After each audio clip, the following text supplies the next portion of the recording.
Hello everyone, आप सभी का अपने चैनल आर के विलेज पर स्वागत है। हमें विश्वास है आप सभी अच्छे होंगे। बरसात का मौसम आ गया है, पेड़ पौधों के रोपण का भी समय अच्छा आ गया है। तो आज हम थोड़ी सी बात वृक्षारोपण के बारे में करेंगे। इस वीडियो में आप अच्छी किस्म के कौन कौन से आंवले आते हैं जो अधिक उत्पादन देने वाले होते हैं, मिट्टी को कैसे तैयार करें, खाद, उर्वरक, सिंचाई, कटाई, छटाई, रोग कीट नियंत्रण तथा कब कौन से कार्य किए जाएं जिससे अच्छा उत्पादन प्राप्त किया जा सके। वीडियो को अंत तक देखें तथा चैनल पर पहली बार सब्सक्राइब अवश्य कर दीजिए। आंवला भारतीय मूल का एक फल है। भारत के विभिन्न भागों में इसको विभिन्न नाम से जाना जाता है तथा देश ही नहीं विदेशों में भी इसके वृक्ष खूब मिल जाते हैं, किंतु इसकी खेती भारत के उत्तर प्रदेश में प्रमुख रूप से की जाती है। आंवले की खेती के लिए जलवायु कैसी होनी चाहिए? तो आंवला एक शुष्क एवं उपोष्ण जलवायु का पौधा है जहां जाड़ा एवं गर्मी दोनों पड़ते हों। ये आंवला 0 से 46 डिग्री तापमान सहन करने की क्षमता रखता है। अगर भूमि की बात की जाए तो आंवला बलुई भूमि से लेकर चिकनी मिट्टी में उगाया जा सकता है। बलुई दोमट मिट्टी सर्वोत्तम होती है, जबकि बंजर भूमि में तथा अम्लीय एवं ऊसर भूमि जिसका पीएच मान 6.5 से 9.5 तक हो उगाया जा सकता है। आंवले की कौन कौन सी किस्में आती हैं? पहले मुख्य 3 किस्में थी, बनारसी, फ्रांसिस जिसे हाथी झूल कहा जाता था, एवं चकैया। बाद में इसमें कई संशोधन करके नई नई किस्में निकाली गईं, इजाज की गईं, जिसमें कंचन NA4। कंचन में मादा फूलों की संख्या अधिक होने के कारण फल अच्छे मिल जाते हैं। समान आकार के फल गोल तथा पीले होते हैं। उत्पादन एक वृक्ष से लगभग 110 किलोग्राम मिल जाता है। पकने का समय इनका नवंबर में होता है। दूसरी है किस्म फ्रांसिस, जिसको हाथी झूल भी कहा जाता है। इसका वृक्ष नीचे झुका होने के कारण इसे हाथी झूल कहा जाता है।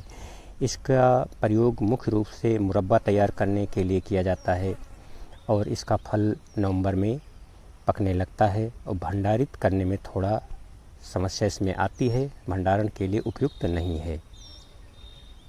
अगली किस्म है कृष्णा। यह कम समय में पैदावार देने लगती है तथा अधिक गूदा होने के कारण ये अच्छी होती है। 120 किलोग्राम तक हमें एक वृक्ष से फल प्राप्त हो जाते हैं। अक्टूबर में ये पकने लगता है।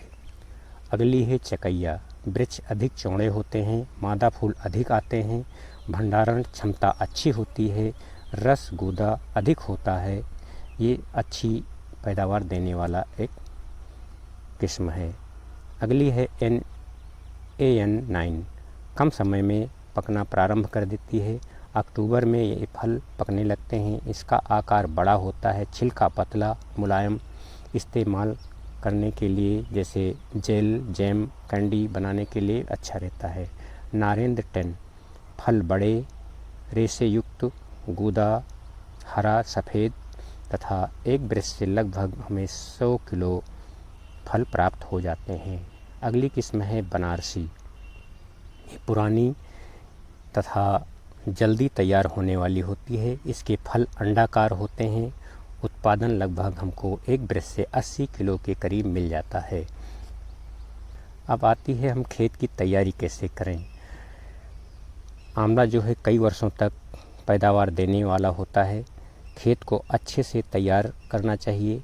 कल्टीवेटर से गहरी जुताई करना चाहिए अथवा पाटा लगा करके मिट्टी को भुरभुरा कर लेना चाहिए एवं फिर जुताई करके थोड़े दिनों के लिए धूप में छोड़ देना चाहिए, जिससे उसमें कीड़े मकोड़े और घास फूस नष्ट हो जाए। अंत में रोटावेटर से जुताई करके मिट्टी को भुरभुरा बना लेना चाहिए तथा 4 मीटर की दूरी पर 2 फुट चौड़े और 1.5 फुट गहरे गड्ढे तैयार कर लेना चाहिए।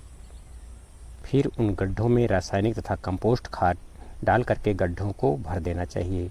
अब रोपाई कैसे करना चाहिए?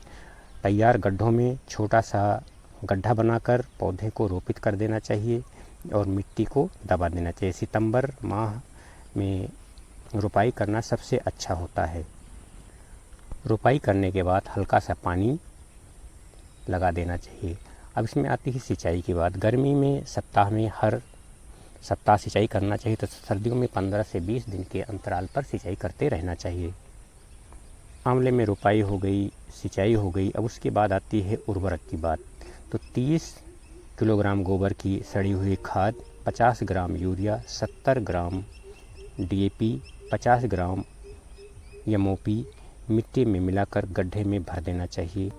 जब पौधे विकास करने लगें तब 40 किलोग्राम गोबर की खाद तथा 1 किलोग्राम नीम की खली, 100 ग्राम यूरिया, 120 ग्राम डीएपी, 100 ग्राम एमओपी का प्रयोग करना चाहिए। खरपतवार नियंत्रण के लिए 18 से 20 दिन के बाद निराई गुड़ाई करते रहना चाहिए, जिससे उसमें खरपतवार न कोई उगे।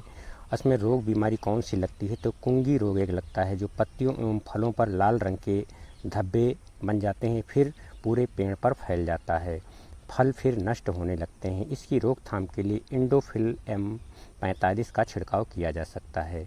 और अगली एक बीमारी काला धब्बा, यह रोग बोरान की कमी के कारण होता है, फल पर काले धब्बे पड़ने लगते हैं। इसकी रोकथाम के लिए बोरेक्स का छिड़काव किया जा सकता है, जिससे काफ़ी लाभ मिल जाता है। एक इसमें कीड़ा भी लगता है, गुठली भेदक, फलों को खराब कर देता है तथा ये फल गिर जाते हैं। ये इतना भयंकर कीट होता है कि इसका लार्वा ही गुठली तक आक्रमण कर देता है। इसकी रोकथाम के लिए कार्बारिल अथवा मोनोक्रोटोफास का प्रयोग किया जा सकता है।